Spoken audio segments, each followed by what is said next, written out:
வணக்கம் astro Arunji channel நேர்களே, நான் உங்கள் அன்பான சயின்டிபிக் வேதிக் அஸ்ட்ராலஜர் அஸ்ட்ரோ அருண்ஜி பேசுகிறேன்.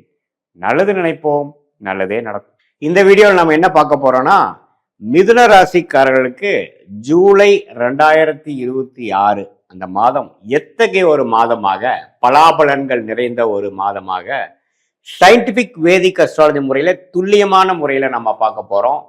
பரிகாரங்கள், மூட நம்பிக்கைகள் அதுக்குள்ளெல்லாம் போகாமல் ஒரு கிரகம் ஒரு ராசிக்கு இந்தந்த இடத்துல சஞ்சரிக்கும் பொழுது, இந்தந்த இடத்துல ஒரு இடத்தோட்டு உன்னோட பேரும் பொழுது எதுமாற ஒரு வாழ்க்கை தாக்கத்தை, எதுமாற வாழ்க்கை சம்பவங்கள் நாம எதிர்பார்க்கலாம் அப்படிங்கிறத நாம சயின்டிபிக் வேதிக் அஸ்ட்ராலஜி முறையில துல்லியமான முறையில மிதுன ராசிக்காரர்களுக்கு பார்க்க போறோம் இந்த வீடியோல.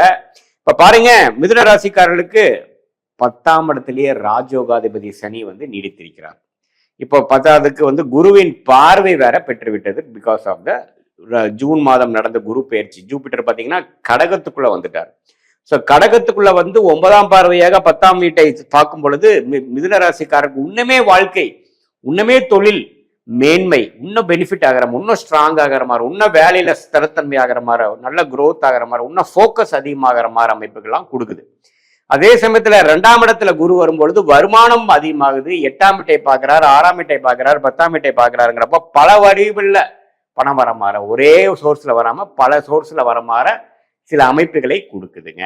கடன் பெற்று ஏதோ ஒன்று வாங்கலாம், ஏன்னா 6ஆம் இடத்தை பார்க்கிறார், வர வேண்டிய பணம் வரும். ஸ்டாக் மார்க்கெட் அதுல எல்லாம் இன்வெஸ்ட் பண்ணிருந்தீங்கன்னா அதுல ப்ராஃபிட் வரும். இது மாதிரி பல சோர்ஸ்ல வரக்கூடிய அமைப்புக்கு அந்த குருவின் சஞ்சாரம் கொடுக்குது. மற்றபடி ராகு 9ஆம் இடத்தில் இருக்கிறார், கேது 3ஆம் இடத்துல இருக்கிறார். ஸோ ராகு மேல இருக்கிற குரு பார்வை இல்லை. அப்படிங்கிறப்ப அப்பா விஷயம் கொஞ்சம் கேர்ஃபுல்லா இருக்கணும். ஏன்னா ராகு 9ஆம் இடத்துல இருந்து எந்த ஒரு சுப பார்வை இல்லாமல் நீடிக்கும் பொழுது கொஞ்சம் ஃபாதர் அண்ட் சன் ரிலேஷன்ஷிப், அவருடைய ஃபாதரோட உடல் நிலை கோளாறு அதெல்லாம் கொஞ்சம் வர வாய்ப்பு இருக்கு. அவங்களோட இண்டிவிஜுவல் ஜாதகம் பொறுத்து அதை நம்ம உண்மையே உறுதிதமா சொல்ல முடியும்.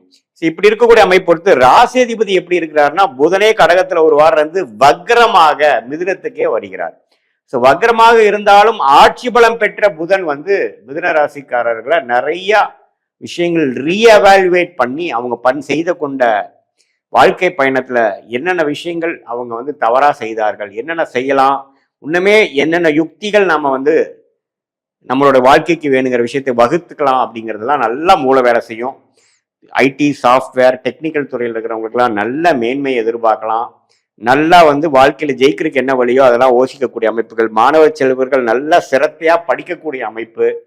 அதே மாதிரி இல்லத்தரசிகளுக்கும் பார்த்தீங்கன்னா நம்மளோட குடும்பத்துக்கு நம்மளுடைய விஷயத்தை சரி பண்றதுக்கு என்னென்ன பண்ணலாங்கிறது உத்வேகமாக செயல்பட்டு புத்திசாலித்தனமாக முடிவெடுத்து செயல்படக்கூடிய அமைப்புகள் இருக்கு. ராஜயோகாதிபதி சுக்கிரன் 2ஆம் இடத்துல இருந்தாலும் மாதத்தின் 2வது வாரத்திலேயே சிம்மத்துக்கு போய் 3ஆம் இடத்துக்கு போடுவது அருமை. ஸோ நல்ல முயற்சிகள், நல்ல ஒரு யோகங்கள் எல்லாம் கொடுக்கக்கூடிய அமைப்புகள் கண்டிப்பா இருக்கு. அதே சமயத்துல செவ்வாய்ங்கிற கிரகம் 12ல இருந்து 6 பார்க்கிறார். அந்த 6ங்கிறது ருணச்சத்ரு பாவத்தை பார்க்கறதுனால கடன், நோய், எதிரி, வம்பு வழக்குகள் வரக்கு வாய்ப்பு இருக்கு. ஸோ அதனால நீங்க புதுசா ஒரு பிரச்சனைகள் போய் மாட்டாம இருக்கிற மாதிரி பார்த்துக்குங்க. கொஞ்சம் பொறுமையா போகக்கூடிய அமைப்பா பார்த்துக்குங்க. ஏன்னா புதுசா ஒரு சின்னதா நம்ம ஒரு சண்டை எழுப்புறோம்னா அது பெரிய வழக்கா போறதுக்கு வாய்ப்பு இருக்கு.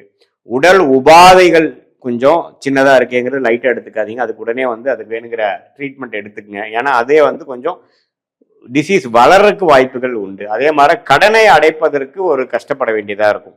ஸோ இந்த 6ஆம் இடம் வலுக்கக்கூடாது. இந்த மாதம் முழுவதும் 6ஆம் இடத்திலேயே 6ஆம் வீட்டையே 12ஆம் வீட்டில இருந்து செவ்வாய் பார்க்கறது அது ஒண்ணுதான் ஒரு குறையாக இருக்கிறது. ஸோ மற்றபடி பார்த்தீங்கன்னா மற்ற கிரகத்தோட சஞ்சாரம் எல்லாமே பாசிட்டிவா இருக்கு. ஸோ மிதுன ராசிக்காரங்களே பேசிக்கலாவே ஓரளவுக்கு புத்திசாலிகளாகவும் சமயோஜிய புக்தினால, பேச்சு திறமையினால, அறிவுனால வாழக்கூடிய அந்த மிதுன ராசிக்காரர்கள் இந்த அசால்ட்டா சில விஷயங்களை விட்டுறக்கூடாது. ஏன்னா செவ்வாய் பலமா 6ஆம் வீட்டையே பார்க்கறதுனால, அந்த ருணச்சத்ரு பாவம் வலுத்திருக்கிறதுனால அந்த உடல், ஃபினான்ஷியல், அப்புறம் நம்மளுடைய வம்பு வழக்குகள், இந்த 3க்கு மட்டும் கொஞ்சம் கேர்ஃபுல்லா இருக்கணும். மற்றபடி செவ்வாய் திசை, செவ்வாய் புக்தியெல்லாம் போகாதவங்களுக்கு பாதிப்பு கம்மியாக தான் இருக்கும், பிரச்சனை இல்லை. ராசி அதிபதியே ராசியிலேயே மாதம் ஓரளவுக்கு 90% ஆஃப் த மாதம் ராசிக்குள்ளேயே இருக்கிறதுனால நாம என்ன நினைக்கிறோமோ அதை செய்யக்கூடிய அமைப்புகள் கண்டிப்பாக உண்டு. நல்ல லாபங்கள் வரக்கூடிய அமைப்புகள் இருக்கு. சில பிரச்சனைகள் தீர்த்துக்குள்ள ஒரு அருமையான ஒரு டைம், பல மாதமா ஒரு பிரச்சனை போயிட்டு இருக்கிறது, இந்த மாசம் நான் தீர்த்துக்கிட்டேன் அப்படிங்கிற மாதிரிலாம் கொடுக்கக்கூடிய அமைப்புகள் இருக்கு. சுக்கிரனும் பார்த்தீங்கன்னா 2ஆம் இடத்துல இருக்கிறதுனால சில வருமானங்கள் நம்ம எதிர்பார்த்த டக்குன்னு ஒரு நடந்துருச்சு, நான் 6 மாசமா போட்ட முயற்சி நான் எதிர்பார்க்காத டைம்ல டக்குன்னு வந்துருச்சுங்கிற மாதிரி ஒரு நல்ல அமைப்புகள் இருக்கு. வேலை தொழில நல்ல முன்னேற்றம். ராஜயோகாதிபதி 1.5 வருஷமாகவே சனி இருக்கிறதுல நல்லாவே டெவலப் ஆகி வரக்கூடிய அமைப்புகள் இருக்கு. ஏன்னா சனி வந்து ராஜயோகாதிபதியாக இருந்து 10ஆம் இடத்துல இருக்கிறார். அது வர இப்ப குரு பார்வை பெற்றனால வேலையில ஒரு ப்ரொமோஷன் வரக்கூடிய அமைப்பு கட்டாயம் உண்டு இந்த 6 மாசத்துல. அது குறிப்பா அதுக்கு வேணுங்கிற ஃபவுண்டேஷனாக ஜூலை மாதமாக உங்களுக்கு அமையும். ஸோ சூரியனும் ராசிக்குள்ள இருந்து இப்போ 2ஆம் இடத்துக்குள்ள வர்றதெல்லாம் வந்து நல்ல ஒரு விஷயம்தான்.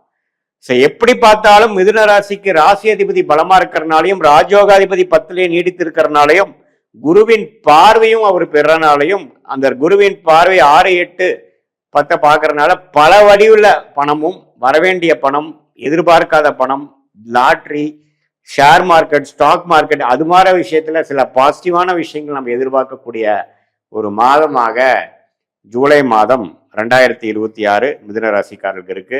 இது பொதுவான பலனே தவிர உங்களுடைய ஜென்ம ஜாதகத்துல உங்களுடைய தசாபுக்திகள் எப்படி போய்கொண்டிருக்கிறது, நீங்க எந்த லக்னத்துல பிறந்தீங்க, அந்த லக்னாதிபதி எப்படி இருக்குது, நீங்க மிதுனத்துல திருவாதிரை நட்சத்திரமா, மிருகஷிர நட்சத்திரமா, புனர்பூச நட்சத்திரமாங்கிறதெல்லாம் பார்த்து உண்மையுமே சயின்டிபிக் வேதிக் அஸ்ட்ராலஜி முறையில துல்லியமான பலன்களாக நம்ம எடுக்கும் பொழுது உண்மையுமே நல்ல தேர்ச்சியான நல்ல ஒரு ஷார்ட் டேர்ம் எப்படி இருக்குதுங்கிற ஒரு கிளாரிட்டி, லாங் டேர்ம் நமக்கு எப்படி இருக்குதுங்கிற கிளாரிட்டி, எந்த மாதிரி டைரக்ஷனை நம்ம போனா நம்ம ஜெயிக்கலாம், 2-3 சாய்ஸ் எனக்கு முன்னாடி இருக்குது, எந்த சாய்ஸ் எடுக்கிறதுன்னு எனக்கு தெரியலைன்னு சொல்லக்கூடிய மிதுனராசிக்காரங்களுக்கு உங்களுடைய உண்மையான ஜாதகத்தை நம்ம பார்க்கும் பொழுது, பிறந்த தேதி பிறந்த நேரம் வைத்து உங்களோட அப்பாயின்மெண்ட்ல நம்ம டிஸ்கஸ் பண்ணும் பொழுது எது மாதிரி அமைப்பு உங்களுக்கு இருக்கு, எதை நீங்கள் வந்து எடுக்கக்கூடிய அமைப்பு இருக்கு, எப்படி எடுத்தா எப்படி போகலாம், எந்த டைம்ல நீங்க அதை அடைய முடியும், எந்த நேரம் வரைக்கும் பொறுமையா இருக்கலாம், எந்த நேரத்துல வேலை கிடைக்கும், எப்போ வந்து அந்த நீங்க எதிர்பார்க்கக்கூடிய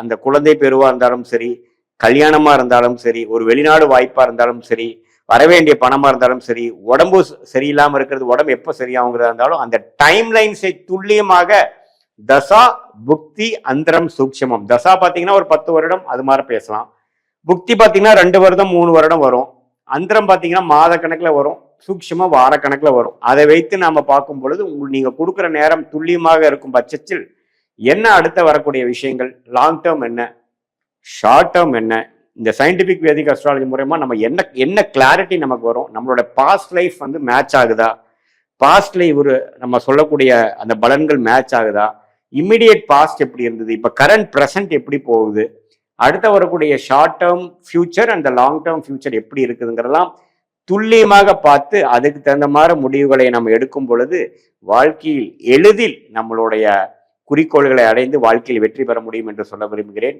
மீண்டும் மற்றொரு காணொளியில் சந்திப்போம். நன்றி, வணக்கம்.